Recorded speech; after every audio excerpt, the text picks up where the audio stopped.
I'm Kristen Stilt. I'm a professor of law at Harvard Law School and also the faculty director of the Brooks McCormick Jr. Animal Law and Policy Program at Harvard. And today I'm talking to you about the Humane Methods of Slaughter Act. This is a federal law adopted in 1958, and we will talk about the law and what it has and has not accomplished. But before focusing in on it, let's start with some open-ended thinking about, slaughter. It's not an easy topic, even for animal protection advocates. It's easy to avoid it. We want to focus on lives and improving lives. We may think about the massive total numbers of animals killed for food. In the US, we kill about 10 billion terrestrial animals a year for food. Most are chickens.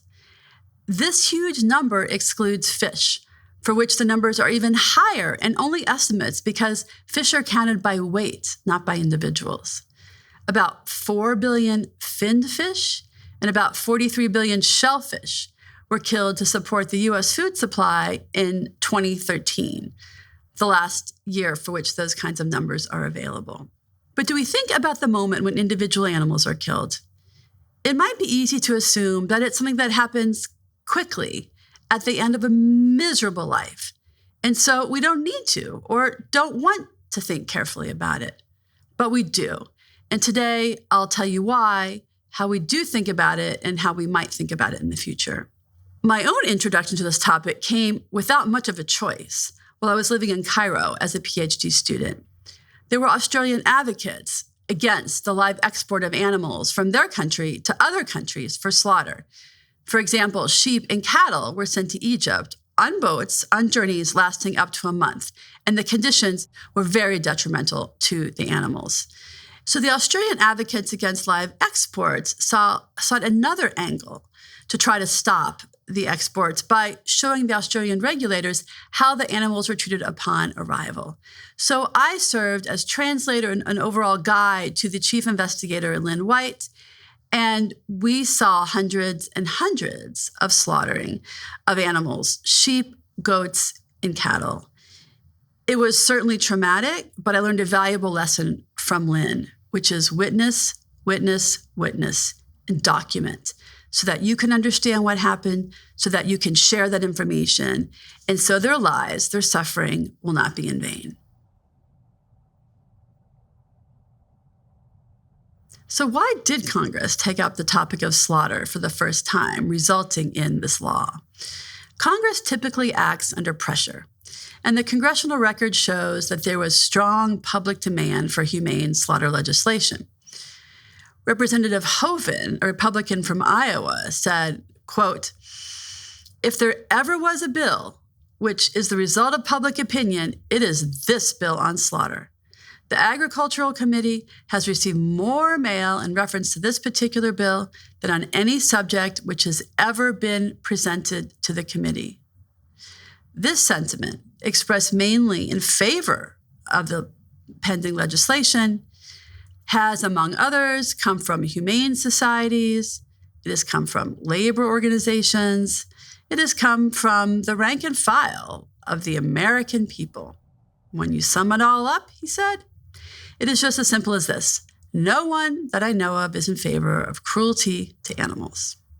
We might stop and ask, how did the U.S. get to this place of mass industrial slaughter, such that we're talking about pigs on wheels? More and more animals, more and more killing is what happened. And to the point that we were no longer talking about animal husbandry or family farms. More consumption, cheaper prices. It turned into a matter of volume, of speed, and of as much product as can be produced to feed the demands of Americans who wanted to eat more and more meat. The family farm is really a thing of the past. The congressional hearings provide a vivid picture of the state of slaughter in the U.S. and the problems that the law was meant to address. Now, there seemed to be no disagreement about the standard practices in the U.S. at that time. In fact, members of the House and Senate committees took field trips to slaughterhouses to observe practices firsthand. Can you imagine today Congress going out to slaughterhouses to investigate? We know that that would just never happen. But at that time, they realized and they saw that cattle are too large to be slaughtered while fully conscious. And the method of rendering them unconscious, or at least trying to do so, was with a sledgehammer, also called a pole axe. The employee, who was called the knocker, swung a heavy hammer in an attempt to hit them on the head one by one. A shackle was then attached to the leg of the animal to lift him or her into the air for the throat to be cut. The legs of the cattle were often injured or even pulled out of joint in the process. Because these knockers were not always skilled, along with the fact that, understandably, the cattle move when they see this hammer approaching, the animals were often severely injured before being hammered into unconsciousness. The committee concluded that cattle knocking is not a safe job and heard testimony in support of that conclusion. Pigs were considered small enough to kill without rendering them unconscious first. The typical method was to gather a group of pigs in a pen, and a worker would enter the pen and attach a shackle to the back leg of the pigs, one by one, while they were fully conscious. A large wheel overhead would pull each pig up into the air and move the animal over to the area where the slaughterer would stick or cut the animal's neck. The committee heard testimony that the worst slaughterhouse job was the shackling of pigs, which is both extremely painful for the animals and also dangerous for the workers. The hoofs of pigs are sharp, and they resist this shackling. The workers wear protective gear, but they are still gouged in the process. The House record notes that this method of killing hogs is offensive to many, and in fact was a significant reason for consideration of a humane slaughter law in the first place. The House and Senate both had a fairly clear idea of what they meant by humane slaughter and what they wanted to accomplish. They heard extensive testimony about the methods that had been developed to render animals unconscious and insensible to pain before slaughter. Let me pause here as I talk about the idea of rendering animals insensible to pain. Now, there is a theory about that, which may be achievable under certain controlled conditions, and there is actual reality in a chaotic, fast-moving slaughterhouse. And that's a point we'll come back to at the end. But at that time, it was well known to the representatives and the senators and to the many humane societies who testified that mechanical stunning in several forms was used in Europe. And those forms were the captive bolt pistol, electric stunning, and stunning with carbon dioxide. So what does that mean exactly? Well, in brief, a captive bolt pistol is like a gun, but the bullet or the bolt is captive, meaning it extends into the animal's brain and it retracts because you don't want live bullets flying around a slaughterhouse. Electric stunning is, as it sounds, using electricity to stun an animal, as well as carbon dioxide. Also, as it sounds, it was used to subdue the animals. These were used in European countries, and there was testimony to that effect. Further, some of the major U.S. meat packers had already adopted these methods. The Hormel meat packing company, for example, was using carbon dioxide to stun pigs. And Hormel representatives testified that as a result, they were able to produce a better meat with less waste due to less bruising because the animals were not getting tossed around in the way that they had been. They said that the use of carbon dioxide for pigs caused less injury to the slaughterhouse workers. Now, despite these, what you may say, positive experiences with stunning in U.S. and in these U.S. companies, the U.S. industry overall resisted a requirement that it render animals insensible to pain using one of these modern methods. Instead, they said there was no way that they could achieve that in their own slaughterhouses. Companies and interest groups such as the American Meat Institute and the National Independent Meat Packers Association also testified that they would not be able to comply with any mandatory requirement of stunning. The U.S. Department of Agriculture, the USDA, also opposed humane slaughter legislation, asking instead that Congress require further study before mandating any particular practices in the slaughterhouses. USDA representatives said that they simply did not know which methods were humane, given their limited experience with them. Representative Pogue, a Democrat from Texas, had a sharp reply to these delaying and negative arguments. He said, quote, "One thing we know is that the gas chamber does not break the legs of hogs and bring them up out of a screaming mass of other hogs, and we know that it doesn't carry them along for a long period of time on a wheel. And we know that it doesn't bleed them to death while perfectly conscious." Pogue was clearly trying to say, I think we have something that might be better, and we should use it. It's clear from the testimony that Congress was intent on mandating some kind of stunning as part of the act, as we shall see. There was another important constituency concerned, and this is the question of ritual or religious slaughter. What is it, and what was the concern? Well, Jewish organizations expressed concern to the committee, saying that they could not accept stunning as was being proposed. According to those officials, Jewish law requires that the animal be in a state of good health and shall not have suffered any injury to a vital organ prior to slaughter. Any method of rendering the animal insensitive produces or may produce such lesions or injuries. They presented their approach, which is to just directly, with a sharp knife, sever the carotid arteries, which are the arteries that carry blood to the brain. They said that it causes the animal to lose consciousness very quickly because blood ceases to be carried to the brain, so stunning isn't even needed. To be clear, after stunning is used, when it is used, the carotid arteries are then cut. It's just that the stunning has taken place first. Sir C.A. Lovett Evans, professor of physiology at London University, said, "This method, this Jewish method, is as humane as any other method in use or likely to be brought into use for the purpose. To consider that the animal suffers appreciable pain is, in my opinion, quite absurd." By bringing these concerns to the committee then had a dilemma, a tension, as to how they were going to resolve these important views of stakeholders. How they resolved it is what we'll take a look at next.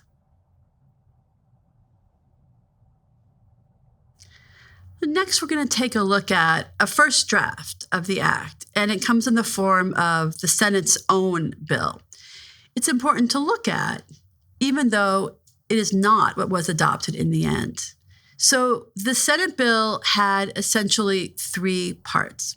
The first part said, "No slaughterer shall bleed or slaughter any livestock unless such livestock has first been rendered insensible by mechanical, electrical, chemical, or other means determined by the Secretary to be rapid, effective, and humane."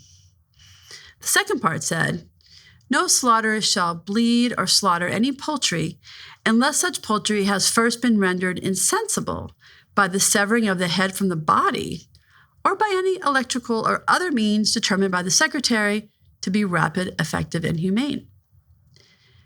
And then the third part, the requirements of all of this shall not apply to any individual who is duly authorized by an ordained rabbi of the Jewish religious faith to serve as a shechter, while such individual is engaged in the slaughtering of livestock or poultry in accordance with the practice of such religious faith. So what was the reaction to this Senate bill? Jewish groups opposed the language because they thought that it clearly implied that Jewish slaughter was not humane and was essentially an exemption from the first two categories. Rabbi Isaac Lewin was a member of the executive committee of the Union of Orthodox Rabbis of the U.S. and Canada and professor at Yeshiva University. His response is typical of the reaction from Jewish organizations, and he testified that the language gave a, quote, "completely false impression of Jewish slaughter and may become the basis of restriction against the Jewish faith and jeopardize freedom of religion."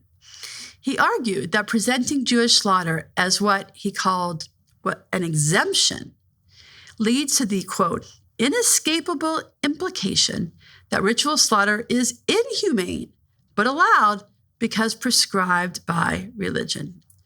The context was very important. It was 1958. World War II was not that far in the distance. Senator Javits from New York said, quote, "It has been the tradition for centuries that the first area of suppression for Jews is ritualistic slaughter practice. This goes back centuries and reached a climax in the period of Adolf Hitler, when among the first things tackled in order to suppress Jewish life was the Jewish practice of slaughter." These were very powerful statements, and they most certainly impacted the Congress people. Note that the Senate bill also referred to poultry. And that's curious because poultry is not going to appear in the final act. And in fact, a court will later use as evidence the fact that the Senate bill included it, but it was not in the final act when it was adopted by Congress, to argue this means Congress didn't want poultry to be included in the first place. So now let's take a look at the final act itself. It's very short, just a few pages. And I want to start with the section that explains why Congress thought this law was important to adopt. And this is section 1901, the first section of the act. The Congress finds that the use of humane methods in the slaughter of livestock prevents needless suffering, results in safer and better working conditions for persons engaged in the slaughtering industry, brings about improvement of products and economies in slaughtering operations, and produces other benefits for producers, processors, and consumers, which tend to expedite an orderly flow of livestock and livestock products in interstate and foreign commerce. It is therefore declared to be the policy of the United States that the slaughtering of livestock and the handling of livestock in conjunction with slaughter shall be carried out only by humane methods. So note what this introductory text is telling us. There's a lot of very valuable clues here. First of all, the language, needless suffering, prevent needless suffering. It doesn't say to prevent suffering. That is, it assumes that animals raised and killed as food will indeed suffer. It's just that we deem that suffering acceptable. Right? It's appropriate. Perhaps it's obvious to say that, but it's worth remembering that this is not a law in which we are trying to protect animals fully and entirely for their own sake, right? But rather only trying to reduce the suffering that they encounter. Refers to working conditions, and we saw how during the testimony there was a lot of concern about how dangerous it was to work in slaughterhouses of the previous kind. And then this one, improvement of products and economies in the slaughtering operations. Well, what does that mean? It means that stunning, restraining, the animal fighting less to survive means that meat is not as damaged. Less of it has to be thrown away. It means that the lines can move more quickly, more product, more profit. It is emblematic of the industrialized agricultural system that is in full swing by this time. Yes, this act is about animals, but it's about the workers and the products and the industrial system as a whole. So what are these humane methods? Section 1902 says that there are going to be two ways. This is going to sound technical, but stick with me. I will tell you the exact language, and then we'll go back and understand exactly what seems to be the meaning. So, Section 1902, no method of slaughtering or handling in connection with slaughtering shall be deemed to comply with the public policy of the United States unless it is humane. Either of the following two methods of slaughtering and handling are hereby found to be humane. So here's the first one. In the case of cattle, calves, horses, mules, sheep, swine, and other livestock, all animals are rendered insensible to pain by a single blow or gunshot or an electrical, chemical, or other means that is rapid and effective before being shackled, hoisted, thrown, cast, or cut. Okay, that's A. Or B, by slaughtering in accordance with the ritual requirements of the Jewish faith or any other religious faith that prescribes a method of slaughter whereby the animal suffers loss of consciousness by anemia of the brain caused by the simultaneous and instantaneous severance of the carotid arteries with a sharp instrument, and handling in connection with such slaughtering. A few other sections were added later, such as a few paragraphs on the commercial transportation of horses for slaughter, but in general, this is what we have. And an inspection regime was established for this act through the Federal Meat Inspection Act. So what do these two sections of this law mean? Okay. As the introductory text tells us, either are found to be humane. One is not an exception to the other.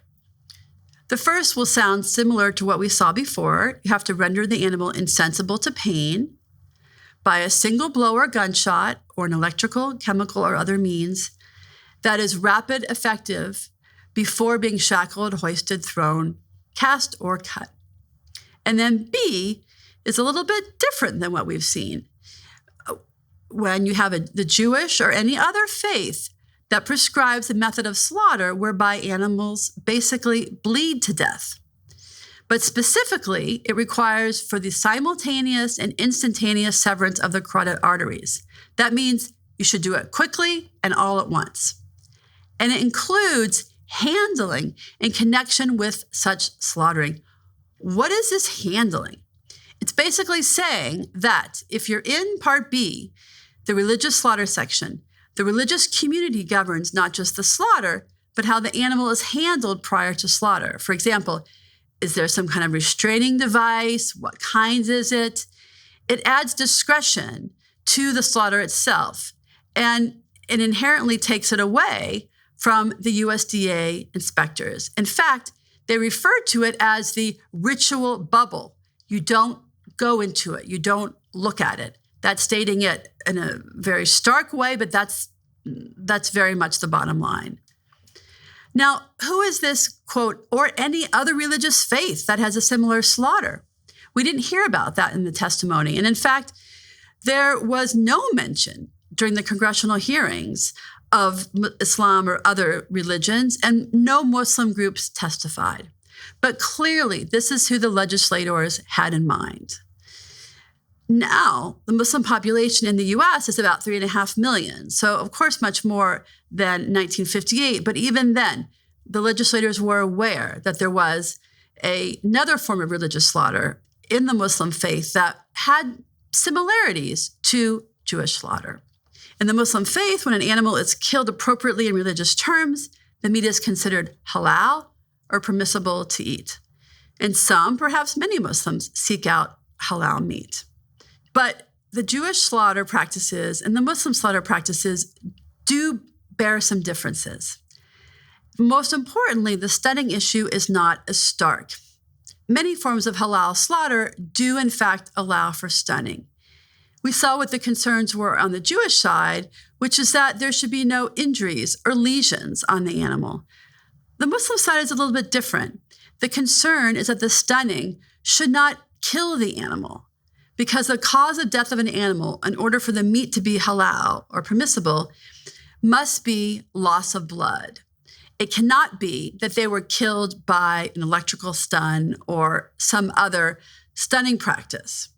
In fact, New Zealand innovated a reversible stunning mechanism using electricity that is intended to prevent an animal from ever dying accidentally during the stunning. The idea is to get the voltage just right so that it will only literally stun the animal, but not kill the animal.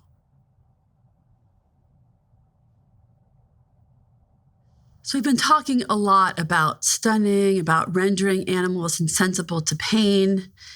We've been talking as if we know what animal pain is or is like, but what do we know? We need to examine that question next. We may know what sounds terribly painful on the extreme, but for example, how would we assess pain levels with the two parts of the Humane Method of Slaughter Act?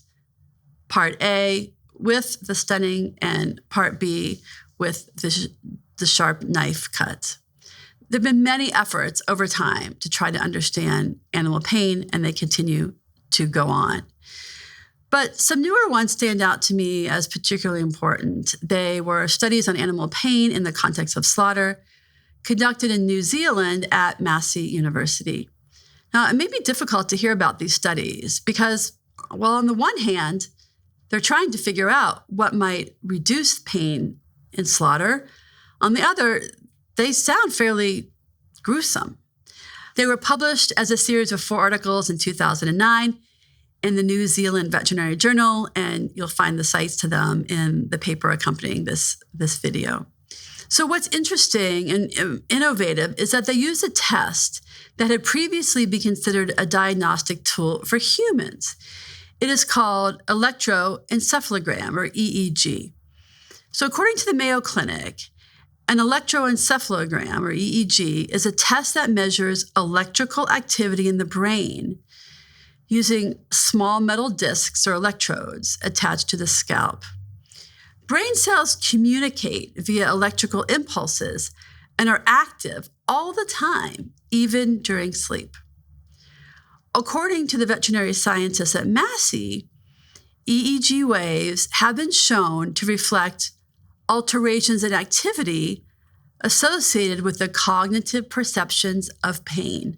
That is to say, EEG waves can indicate that the individual is perceiving pain. The study's authors in previous work also showed EEG responses to dehorning in minimally anesthetized calves. Dehorning is certainly understood as a painful process. But the minimal anesthesia model involves maintaining the animal on a stable plane of halothane anesthesia, so the animal is unconscious, and yet still the EEG responses show the effects of pain. That is, the brain waves can indicate pain while the animal is anesthetized and not actually feeling it. So this model allows the investigation of responses to different kinds of stimuli. And according to the authors, this is done without compromising the welfare of the animal. But the animals are actually euthanized at the end of the study because, as we'll see, they really can't be rehabilitated or surgically reconstructed after some of these studies that have been done. In the first study, the authors used calves, as they did for all 4 of them. They placed them under minimal anesthesia, and they subjected some to a neck incision mimicking the incision used in slaughter.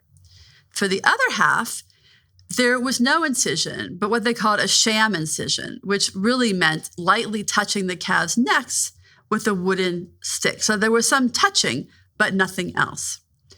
For this sham incision, there were no significant changes in the EEG. In contrast, for the other group of calves, which had their necks cut, mimicking slaughter, it produced responses in all the EEG indices that had been previously associated with noxious or painful stimulation in calves. So then, knowing that the calves did indeed perceive as noxious a throat cut, in the second study, the authors tried to determine, was it the cut itself that was the source of the pain, or was it the result of the cut, which is massive loss of blood to the brain? So what did that second study show?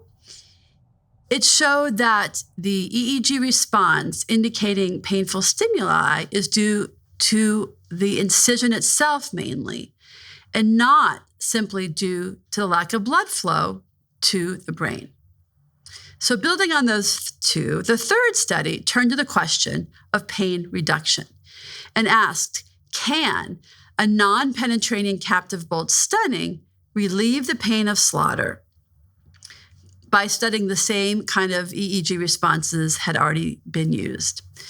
The study found that for the vast majority of the calves, stunning changed the brain activity nearly instantaneously, indicating insensibility. So the graph shows the time of the stun and then this complete drop in the waves. Rhythmic respiration also stopped immediately, which further indicates that the stunning was effective. So now there's a fourth study, which may surprise you until I explain the context. It considered the efficacy of stunning subsequent to the throat cut, not before, but subsequent. This is because in the Jewish community, as we have seen, has generally rejected pre-slaughter stunning because of the idea that it causes an injury or lesion. But there seems to be no prohibition on stunning immediately after the throat cut, because by then, the religious component of the slaughtering has been done. So the authors in their fourth study cut the throat, followed 5 seconds later by the non-penetrative captive bolt stun. It found that the stunning produced EEG results that showed insensibility, meaning pain and then a complete drop to that pain. And that drop was just as it was in the first study, where they tested how much of a reduction in these brain waves are we going to get through stunning. Okay, what else is at stake? Anything else with regarding to stunning? So if you accept the studies I've just discussed, then the conclusion is reasonably that the animals are in pain when their throats are cut. So the remaining question is, for how long? How long does it take after your throat has been cut to reach on your own a state of unconsciousness or insensibility due to blood loss? There have been many studies on this question. They have generally come up with some fairly consistent results. I'll tell you one from the European Food Safety Authority, but the numbers are fairly similar across other studies. And how did they deduce what does it mean to say that an animal is insensible to pain? Well, they looked at behavioral responses, brain responses, and here's the time. Up to 20 seconds in sheep, up to 25 seconds in pigs, up to 2 minutes in cattle, up to 2.5 minutes in poultry, and sometimes 15 minutes or more in fish. The time to insensibility is particularly varied in cattle for reasons particular to the species. So initially, this was thought to be because cattle have a second blood supply to the brain in the back of the head, and it's beyond the reach of the knife in the throat cut. But the reasons for the longer and highly variable time to insensibility in cattle is due to much more than this particular fact of anatomy. So what happens is in a time of great stress, as would be at slaughter, the cattle's sympathetic nervous system is aroused.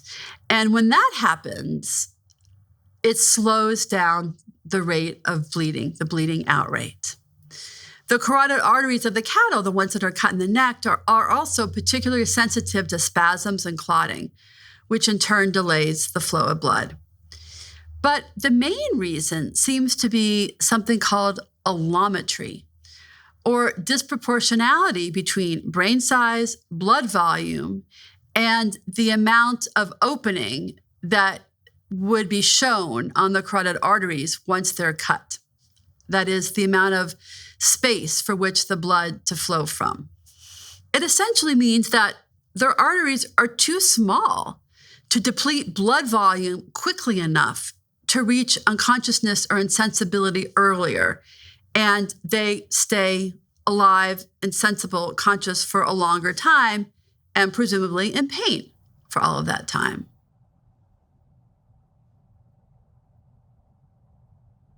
So now we have the details of the law and some understanding of what it means for the animals who are slaughtered, and some understanding of the various stakeholders and the positions that they have taken along the way. So now we turn to ask, have there been any legal challenges to the Humane Methods of Slaughter Act? And there's two that I would like to say something about here. The first one is a case called Jones v. Butts, decided in 1974. And Butts was the Secretary of Agriculture, and he was sued by a group of plaintiffs, 6 individuals and 3 organizations. And as they describe themselves, they are committed to the principle of the humane treatment of animals and to the principle of the separation of church and state. So the fact that they're mentioning the separation of church and state, or we might say religion and state, gives us a clue already as to what aspect they might be complaining about. As does the fact that the case involved the intervention by 7 individuals and 5 organizations who claim to be speaking for a large number of the estimated 6 million Jews in the United States and representative of the entire spectrum of Jewish organizational life. Now, these interveners argued that if the act is unconstitutional, they and their members will be deprived of their right to eat ritually slaughtered meat. So what did the plaintiffs argue? They argued that, in fact, the ritual slaughter provision, that is the B, is in fact an exemption to A. Even though they're presented as 2 equal options, they're arguing that, in fact, it is an exemption. And that by allowing this exemption, Congress violated both the Establishment Clause and the Free Exercise Clause. A detail you can read about in the paper is that they were not complaining about the slaughter per se, probably because that might have been seen as too politically sensitive. They were rather complaining that the animals in the religious slaughter category would be shackled and hoisted while fully conscious. Now, you might be thinking, why did they think they might win such a challenge? When, as we saw in the congressional hearings and the way the final act was presented, A and B, that is stunning plus slaughter and ritual slaughter, are presented as equally humane and not one as an exception for the other. Well, they were not entirely baseless in making this claim, because there is a rather curious provision in the HMSA, which is Section 1906. And it says, "Nothing in this chapter shall be construed to prohibit, abridge, or in any way hinder the religious freedom of any person or group. Notwithstanding any other provision of this chapter, in order to protect freedom of religion, ritual slaughter, and the handling or other preparation of livestock for ritual slaughter are exempted from the terms of this chapter." And then ritual slaughter here is defined in accordance with Section B, which we have already seen. The court did not accept the plaintiff's arguments. It said that even if, without conceding that B is an exception, but even if it was not problematic, the court held. There are times in which accommodations are made for religion, and these are not necessarily Establishment Clause problems. The act presents ritual slaughter as an equally humane means of slaughter. But now that we're getting into the question of religious freedom, related to the case is something I already mentioned I want to say a little more about here, the ritual bubble. So the USDA Food Safety and Inspection Service has a document, a directive, number 6900.2, which makes clear that, quote, inspection program personnel are not to interfere in any manner with the preparation of the animal for ritual slaughter, including the positioning of the animal or the ritual slaughter cut and any additional cut to facilitate bleeding.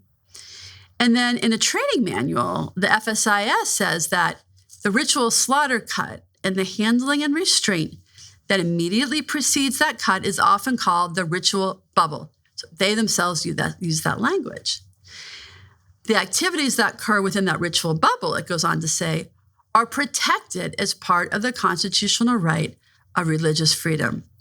So here we're seeing that this part, B, is within the law seen as both equally humane, but also is seen as part of religious freedom. And that does set it up to have two purposes with some tension in between them. Now, the second area of challenge to the HMSA deals with poultry. Now, we saw the Senate bill included poultry, and then the final act did not. This is highly problematic because close to 90% of all land animals raised and killed for food in the United States every year are chickens, 9 billion.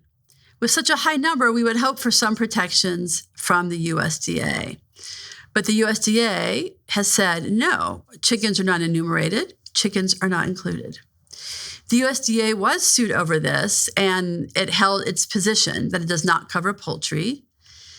You'll see the details of the case in my paper, but for now, what remains the case is that poultry is indeed not covered by the HMSA. Okay, so this does not mean that chickens and others in the poultry category are not stunned before slaughter. It just means that their slaughter is not governed by the HMSA. There is no inspection over that aspect of it. There is some regulation through the Poultry Products Inspection Act, but it only speaks to, quote unquote, good commercial practices. And that is going to vary from time to time and place to place. But it's important to also notice that most poultry are stunned in the US, not because of anything regarding the HMSA, but because of the other reasons we saw that the act was adopted, namely for efficiency and for good product in the slaughterhouses.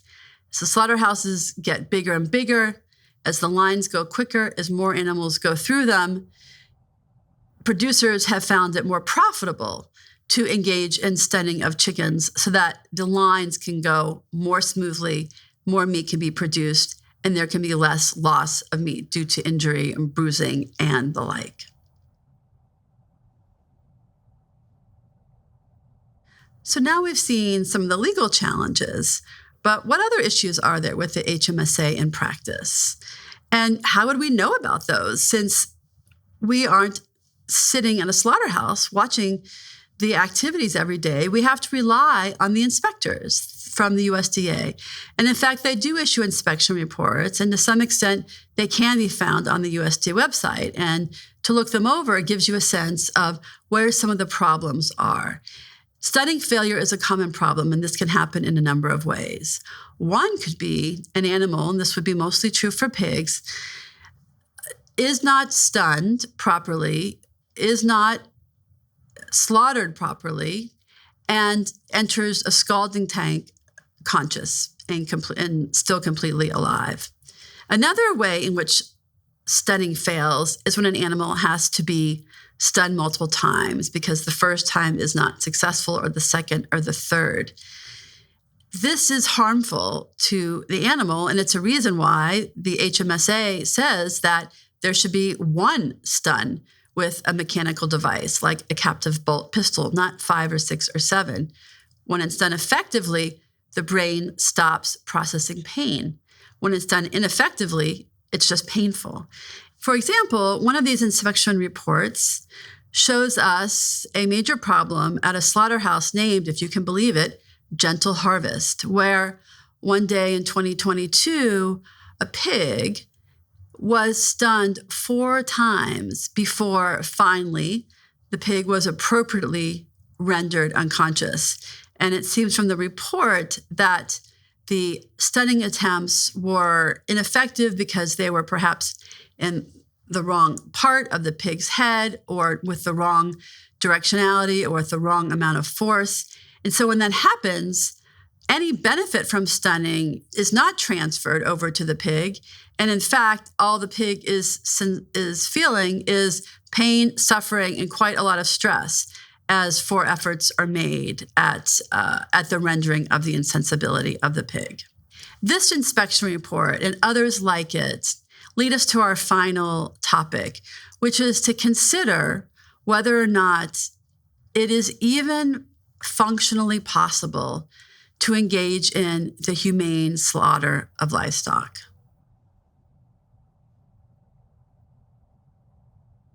So to end this discussion today of the HMSA, I want to leave you with two pretty big questions that I hope you'll want to spend some time thinking about. First, do we have the right balance in the U.S. between religious freedoms and religious practices and animal protection? Let's assume for a minute that the pain studies we saw from New Zealand are accurate, are reliable. In that scenario, what's the right weight to give to the comparative pain of the animal and the desire of the individual for religious freedom? And then, of course, don't assume that we're able to replicate those pain studies in the slaughterhouse every day. But like with the inspection report you saw, there will be mistakes. There will be times in which the stunning is not completely effective. Does that change the way you might value stunning versus the rights of individuals to participate in the production of meat in which there is no stunning at all for religious reasons? And then second, let's go back to the basics. That is the title of the act itself, the Humane Methods of Slaughter Act. I've said it so many times today, you might have just internalized it as obvious. Yes, of course, we need an act to make slaughter humane. But really, think about it for a minute. Do you think that slaughter can be humane?